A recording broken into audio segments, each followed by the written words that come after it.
Olá pessoal, seja bem-vindo ao nosso podcast etc. E hoje eu não estou sozinha, eu que faço parte da equipe Microkids, Fernanda Ludgero, estou com o maior inovador da inteligência artificial sobre a educação disruptiva. E eu estou aqui com o Juliano Kimura. Seja bem-vindo, Juliano. Obrigado. Prazer estar aqui com você. Obrigado, é uma honra estar aqui com vocês e poder contar um pouquinho mais sobre as experiências, sobre o conhecimento, sobre tudo isso que está acontecendo. E vai ser um prazer, acho que vamos se divertir aqui para ir contar umas dicas legais para a galera. Com certeza. E olha, hoje vai ser muito diferente. Enquanto eu faço perguntas para ele, a gente vai montando esse cartão Maker. Eu tô aqui com o meu cartão professor de destaque. Mostra pro pessoal, Juliano, qual que você tá. O meu é o Microkids Projetando Futuros. Sucesso! Então, enquanto eu vou fazendo perguntas, vou orientando aqui o Juliano a fazer esse maker fantástico. Juliano, que é um dos maiores especialistas brasileiros em tecnologia, AI e comunicação digital, atua há 20 anos inspirando empresas e profissionais a transformarem seus resultados no digital. Referência no futuro da educação, inovação disruptiva e mindset digital. Juliano, quando a gente fala de inovação, a gente usa muito esse termo de educação disruptiva. Aparece muito, mas na prática, como você definiria esse conceito para quem vive o dia a dia na escola? Será que é distante? Faz parte? Conta pra gente. Eu acho que é um conceito muito difícil de ser aplicado, principalmente em escola, sabendo de todos os processos que você tem para você colocar algo na grade. Eu acho que esse que é o principal. A palavra disrupção, ela tem muito a ver com, principalmente, sair do status quo, né? Então, se você tem uma grade programática ou alguma coisa que está muito dentro da programação, a disrupção acontece quando você tem principalmente tecnologias disruptivas. Sim. Quando a gente tem alguma coisa que surgiu que necessita de forma emergencial ser incluída no dia a dia, né? E eu acho que com a IA vai ser muito frequente, não vai ter como a gente fugir, por quê?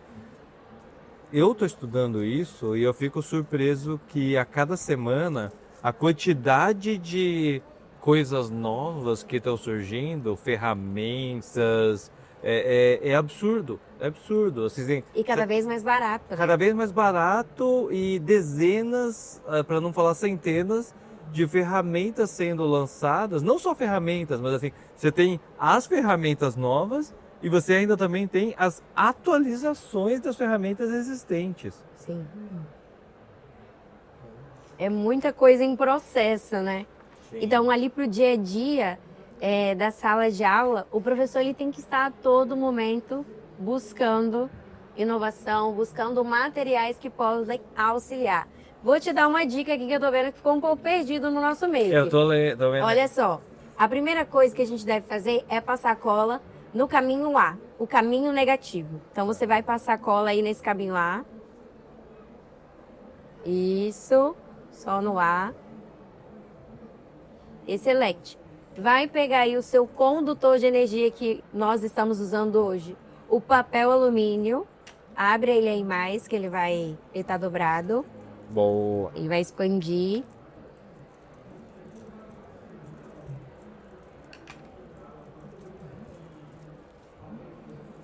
Qualquer lado. Qualquer lado. Isso. Aí corta aqui no final. Perfeito. Isso, dá um espaço aí. Isso. Muito bem. Cola aí essa pontinha pra ela não dar curto-circuito depois. A outra pergunta que eu queria fazer para você, Juliano, é que a inteligência artificial, ela tá ganhando cada vez mais espaço na sala de aula. Na sua experiência, o que realmente tem funcionado de forma efetiva no ensino de IA? Porque os professores hoje, eles podem até usar a inteligência artificial. Aqueles, né, que são mais engajados com inovação, eles usam. Mas os alunos também estão usando. Então, até a forma como a gente vai dar aula, ela tem que ser diferente. Hoje, eu não passo um dever de casa para o meu aluno para ele me trazer as respostas. né? Isso tem que ser feito na sala de aula. Sim. O que o professor pode utilizar inteligência artificial para engajar esses alunos de forma efetiva? Hoje, o principal, né, eu acho que a gente excluir a inteligência artificial é muito ruim, Sim. porque os alunos vão usar de qualquer maneira. Importante é eles entenderem que existe um raciocínio, porque o resultado final, e eu acho que esse que é o ponto, resultado final, ele chega com uma qualidade. Então, quando você faz um pedido para IA, você pede, você coloca o input, né? E esse input, ele precisa ser preciso. Tem 2 pontos da IA que, assim, dependendo do pedido que você faz, é tipo o gênio da lâmpada. Melhor analogia que tem. Quando você pede pro gênio da lâmpada assim, eu lembro, essa é uma piada, né? O gênio da lâmpada foi encontrado e aí ele fala assim, seu primeiro desejo, você tem 3 pedidos, qual que é o seu primeiro pedido? Eu quero parar o tempo. Aí, Perdeu os outros pedidos. aí, pum, parou o tempo, parou e acabou. Acabou, parou o tempo, enfim, não era... Só que ele queria o poder de parar o tempo. É muito literal. Exato, então, né? exato. Então, se você pedir qualquer coisa para IA, ela vai de fato te entregar literalmente. Então, se você falar assim, crie um gráfico blá blá blá, ele vai criar um gráfico blá blá blá. Crie um gráfico de resultado, ele vai inventar. Sim. Né? O generativo, ele tem essa característica que ele gera, ele realmente gera. E só para o pessoal entender, como que funciona o generativo? Conta pra gente. Imagina o seguinte, quando ele está construindo um texto, ele vai selecionando letra por letra numa rede neural para descobrir qual que é a próxima letra que seria a mais provável, ou a melhor letra. Daí ele fica assim, ó, que letra que eu vou encaixar aqui, então ele fica fazendo várias vezes.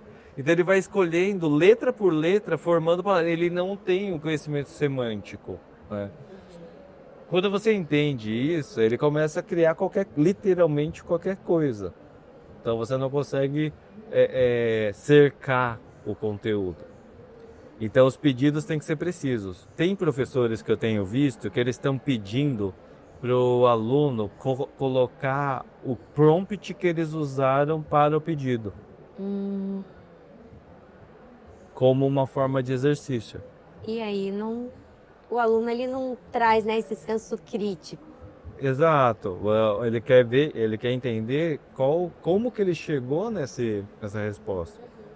É a mesma coisa, por exemplo, eu escrevo artigos e eu uso a IA.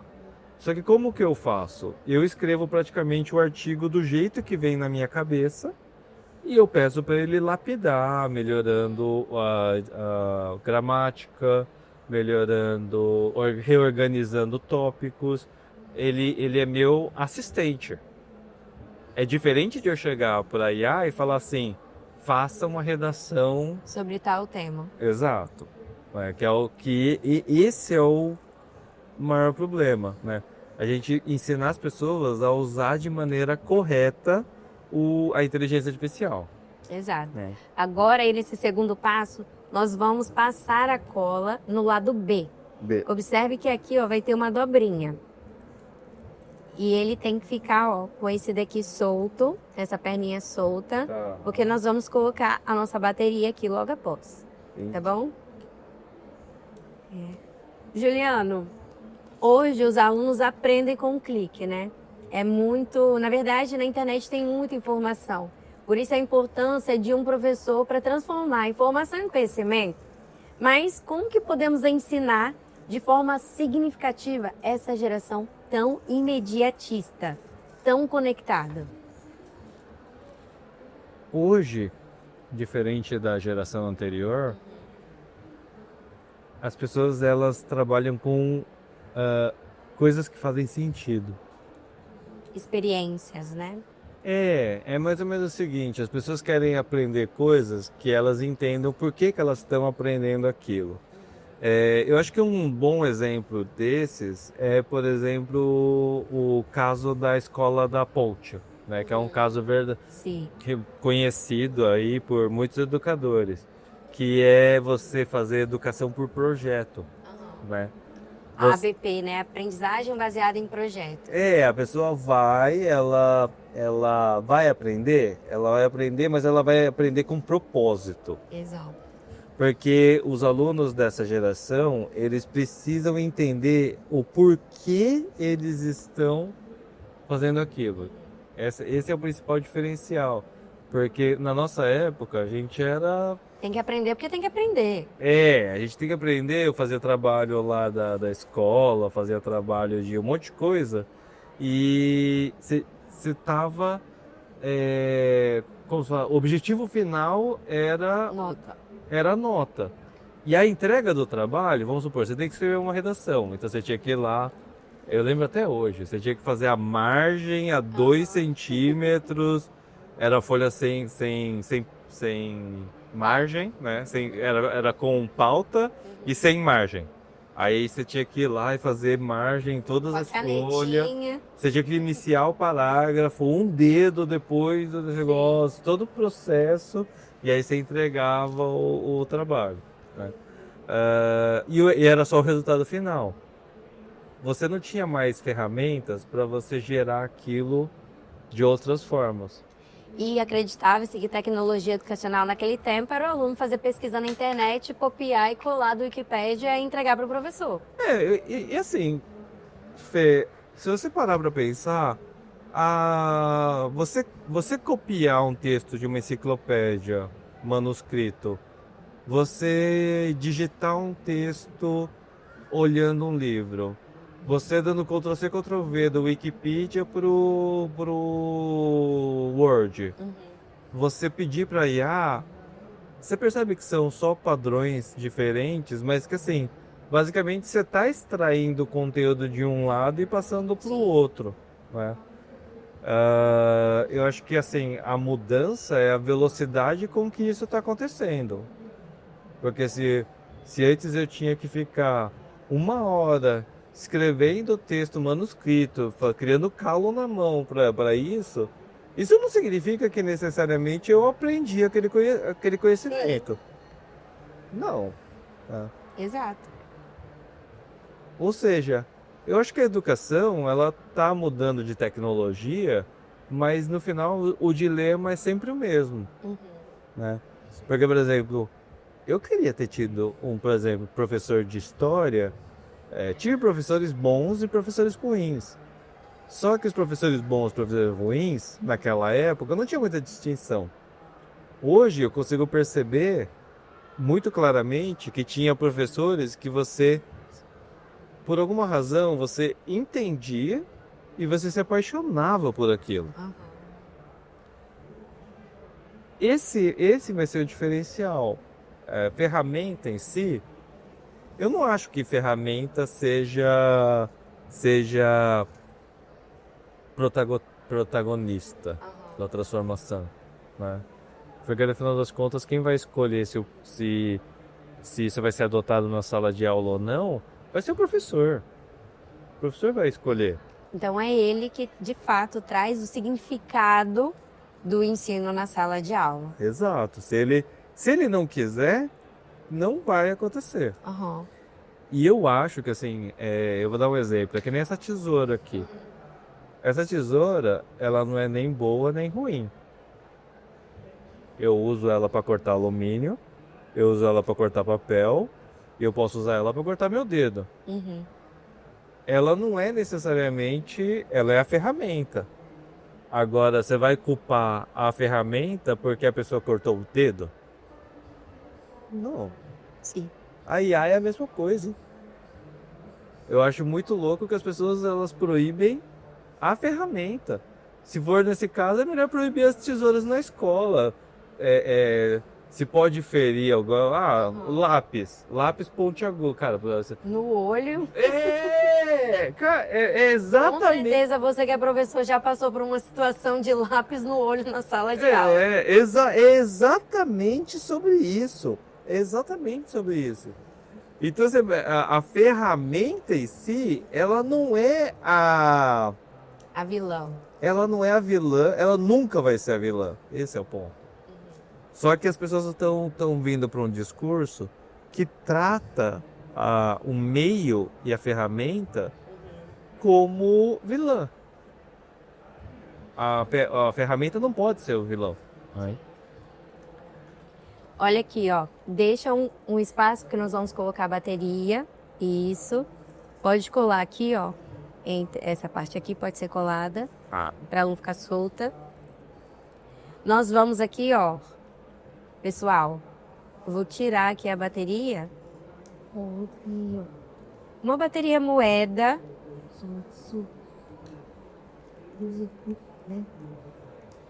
E ao pegar a bateria, a primeira coisa que a gente deve fazer é ver se o meu LED está funcionando. Então, vou colocar aqui, ó. Vou ver assim mesmo. Meu LED está funcionando, olha que legal. Faz o teste aí, Juliano. Deixa eu ver. Deixa eu ver se o seu LED está funcionando. Positivo com positivo. A perna maior é positiva. A perna positiva. Isso. Ó. Tá funcionando. Então agora nós vamos observar que aqui tem os dizeres, olha. Posicione a bateria por cima do condutor negativo e abaixo do positivo. E depois de testado, fixe com a fita adesiva. Então, o lado positivo na bateria aqui está falando, que é o lado liso. O lado negativo é o caracachento. Então, o caminho A é um caminho negativo. O caminho B é um caminho positivo. Então, nós vamos colocar a parte caracachenta para baixo. E é colado? Isso, a gente vai usar agora o Durex para selar. Como se fosse um sanduíche e a bateria é o nosso hambúrguer, nossa carne de hambúrguer.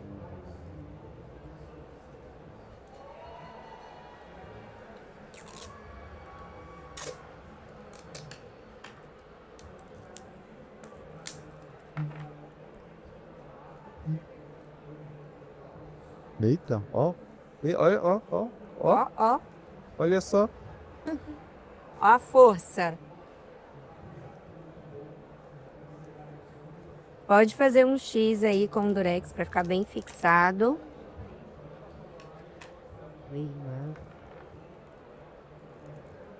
Só não pode cortar, ó, o papel alumínio, senão ele vai dar curto-circuito. Não vai conduzir a energia correta.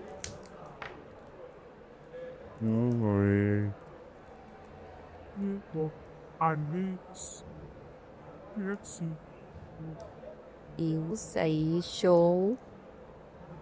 Ó, passa um pouco de cola aqui, que já saiu.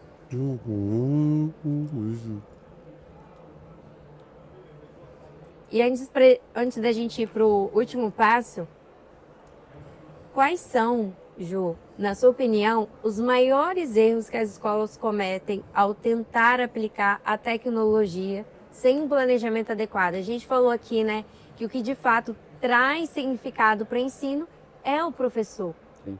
Os erros, né, você comentou aqui como colocar a vilã como a ferramenta, mas o que hoje a gente pode alertar professores, gestores, para eles aplicarem de fato, algo significativo com a inteligência artificial, com a tecnologia educacional?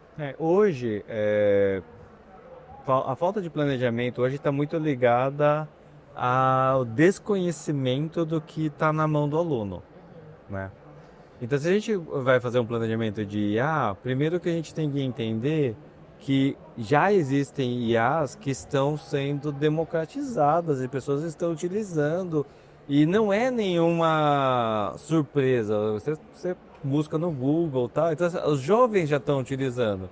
Eu acho que a falta de planejamento está na falta de preparo de você justamente conhecer, no mínimo, as ferramentas mais populares, que acho que é o mínimo, as mais populares. E posteriormente, ferramentas de fins específicos. Porque, por exemplo, as IAs, elas têm várias que são de objetivos específicos. Gerar voz, fazer música, você tem de redublagem, de criar personagens, todas elas têm os usos específicos, mas você tem as que são mais genéricas. Sim. A gente Dá um tem exemplo visto pra gente. genérico. Do que é e genérico e específico, para quem está em casa conseguir entender melhor se o que ele está usando é genérico ou se ele... Você pode pegar, por exemplo, o Sam Altman, ele já menciona sobre a AGI, que é a Inteligência Artificial Geral. É uma inteligência artificial que uma só, ela pode fazer qualquer coisa. Então ela pode ser a mesma para ser usada para gerar imagem, é a mesma que vai usar para ser gerado vídeo, é a mesma que vai ser usado para gerar texto, editar documentos, fazer programação, é uma única. Porque ela é geral, né? Aí você tem as específicas, por exemplo, Midjourney. Midjourney é uma que só gera imagem. Só gera imagem. Você tem a Runway, que só gera vídeo. Você tem a Suno, que só gera áudio. Você tem o Character AI, que é para você criar personagens com clonagem de voz. Essas são de fins específicos. Então você vai fazer um trabalho, o planejamento tem que estar vinculado nessas duas coisas. Quais que são de uso geral? Pode usar para fazer redação, pode ser usado para revisar, pode ser usado para fazer muitas coisas. E você tem aquelas que seriam dados exercícios, por exemplo, exercício de hoje é você criar um personagem baseado na história de, sei lá, Santos Dumont. E aí a pessoa tem que criar uma IA que se comporta respondendo como o Santos Dumont, por exemplo. Isso seria um fim específico e uma nova forma de trabalho escolar, por exemplo. Então, completamente diferente do que a gente vê hoje, né? É muito diferente. Acho que assim, Acha que em quanto tempo a gente chega nisso? Não, isso já tá no ar já. Mas assim, Na sala de aula? isso. Na sala de aula? Sei. Sala de aula é uma pergunta difícil. Porque assim, independente da escola adotar, o aluno já vai usar. Eu acho que esse é o ponto. O abismo entre a adoção da escola e a adoção do usuário é muito grande. É por isso que a gente entende a importância de uma formação continuada para o professor. Sim. Né? Porque na formação inicial, talvez muitos que já têm tempos de casa, né, que trabalham pela educação há muitos anos, não tiveram acesso a um conteúdo como tecnologia educacional, sobre como viver nessa era digital. E a BNCC agora, Juliano, a BNCC da computação, ela é obrigatória. Por isso que a MicroKids traz aqui os projetos Etc 360 para você que precisa inovar, precisa buscar conhecimento para a sala de aula. Aqui nós temos algumas boxes do 9º ano, primeira série do médio, 7º ano, para você que é aluno, para você que é professor, inovar na sala de aula com o material está alinhado e para a par com a tecnologia que já chegou para você. Vamos agora para o penúltimo passo do nosso make. Nós precisamos fazer um furo aqui, porque o LED vai ficar para fora. Então a gente tem que observar esse lado aqui negativo, o caminho A, o caminho B positivo. Então a minha perna precisa estar para o positivo e a minha perna menor, né, no caso, vai para o negativo. Vamos tentar fazer o furo aqui, ó. Você é delicado? Com detalhes? Eu não sei sobre isso. Será? Delicado, não. Ó, consegui fazer aqui meu furinho. Aí foi um furo. Faz o outro agora.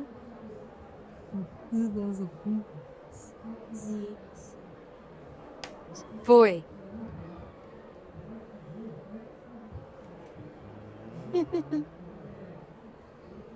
Vamos lá. Depois que a gente vira, Ó, o meu eu coloquei até do lado ao contrário. A perna maior tem que ficar pro positivo e o menor pro negativo. Pronto, agora foi. E aí? Tá certo aí? Certo. Então vamos lá. Agora a gente vai... Maior é positivo, né? Isso. Nós vamos abrir aqui. E ao tocar no papel alumínio, já vai acender a luz.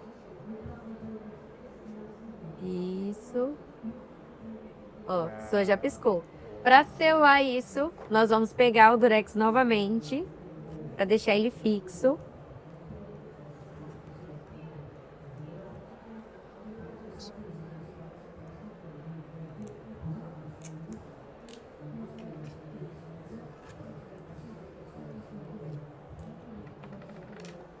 Ó, vou passar o durex aqui. É porque a gente precisa fixar para ele ficar aceso. Ah, ele vai ficar aceso pra sempre? Até a bateria acabar. Não é essa é a... Nós podemos passar a cola aqui para selar o cartão. E olha só, professor de destaque. Passa aí o durex para selar. Pessoal, isso daqui é tecnologia desplugada. Isso daqui é trabalhar com pensamento computacional, mundo digital, cultura digital, lógica e programação, acredita? Tudo isso sem precisar de um dispositivo. A tecnologia ela pode ser usada plugada ou desplugada. Plugada é quando você usa um dispositivo, um tablet, um Chromebook, um computador. A desplugada é quando você não precisa de uma máquina. Apenas fazer com as mãos através da Cultura Maker. O espaço MK Maker traz isso para você. Olha que show! Parabéns, Juliana, arrasou na sua construção. Para fechar, mais um desafio para você, Juliano. Uma tecnologia que todo mundo da área da educação deveria conhecer em 2025. Blockchain. Eu acho que dentro de tudo que a gente falou, existe duas coisas. Primeiro, a adoção da inteligência artificial. E eu acho que isso, quem não adotar, realmente vai ser pego de surpresa. Só que você tem um outro ponto, que é o que eu mencionei na palestra, que à medida que a gente tiver IA, o contraponto da IA vai ser tecnologia blockchain. E essa tecnologia, ela vai ser complementar, ela vai ser obrigatória à medida que a gente avança com o IA. À medida, assim, então, eu não tenho dúvidas que à medida que a gente tiver, por exemplo, problemas com deepfake, fake account, fraudes, todo tipo de pequenas fraudes, e na sala de aula, nas escolas, é o tipo de coisa que também vai acontecer no sentido de trabalho escolar, etc. Como distinguir uma fake news, né? A cultura digital que tanta beneficência da computação traz. Sim, sim. E é o autor, né? Então, assim, em relação à tecnologia inteligência artificial, seria a tecnologia blockchain a sua complementar. Para ferramentas, né, que acho que todo mundo precisa conhecer, eu poderia citar desde só texto, mas assim, o pessoal pode testar, recomendo bastante ChatGPT. Tem gente que não testa ou acha caro, né? Só que eu testei várias. E é muito difícil você bater o que o ChatGPT hoje tem feito, tem entregue. Principalmente pela questão do intermodal, que é você poder fazer tanto ligação, videoconferência, etc., com a IA. O que são poucas as outras ferramentas e tecnologias que estão fazendo. Então, assim, com certeza, a ChatGPT é um dos primeiros da lista, né? Outras tecnologias que a gente precisa ver seria tecnologias como a tecnologia da Word ID, Word Ecosystem, que é a tecnologia de prova de ser humano único, que eu também mencionei na palestra, que é uma necessidade. É uma necessidade, porque você vai precisar de formas de autenticar as pessoas digitalmente de maneira confiável. E são poucas essas maneiras. Tipo, O máximo que a gente tem, quem é empreendedor sabe, você tem aquele pendrive que você... Como que é o nome daquilo? Tinha internet? É um negócio que você tem um token, tipo token de banco, às vezes era um pendrive. Sim, eu lembro. E acho que Esqueci. as empresas tinham isso para fazer assinatura digital de transações. Que é basicamente você tinha que comprar um pendrive que acho que era no cartório, não sei aonde, e você plugava o pendrive para você validar uma transação digital, né? Isso ainda é antigo. Então, a forma de você validar transações digitais online vai ser uma das maiores e grandes revoluções hoje na sociedade. Então, quando eu digo sociedade, é na educação, no financeiro, no administrativo, nos criadores de conteúdo, em todo lugar, né? Você ter uma forma de autenticar que a Fernanda é a Fernanda e que eu não estou falando com um clone da Fernanda. Um robô. Exato. Excelente. Juliano, foi fantástico a sua entrevista. Amamos estar com vocês na palestra e agora aqui também. Fantástico, fantástico. Temos muito a fazer de parceria. Quem sabe aí, professor, logo mais você não tem um material de blockchain com Juliano Kimura e a MicroKids. Hein? Quem sabe, Beijo ó. luz, hein? Ó, já manda, deixa nos comentários. Deixa aqui. nos comentários. Pessoal, muito obrigada pela sua presença. Tenho certeza que você aprendeu muito com o Juliano Kimura. Aprendeu até a fazer o nosso cartão maker. Ficou fantástico.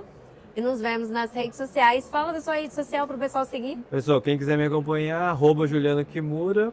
E eu tenho também o Juliano Kimura, que é o meu blog, .com.br. E lá eu publico todo tipo de maluquice, loucura, coisas, minhas ideias, eu coloco tudo lá. Tá certo. E para você conhecer mais sobre os projetos etc 360, a BNCC da computação é obrigatória. E agora, o que fazer? Vamos adquirir esse produto. Para saber mais, @MicroKids BR. Até a próxima. Tchau, tchau.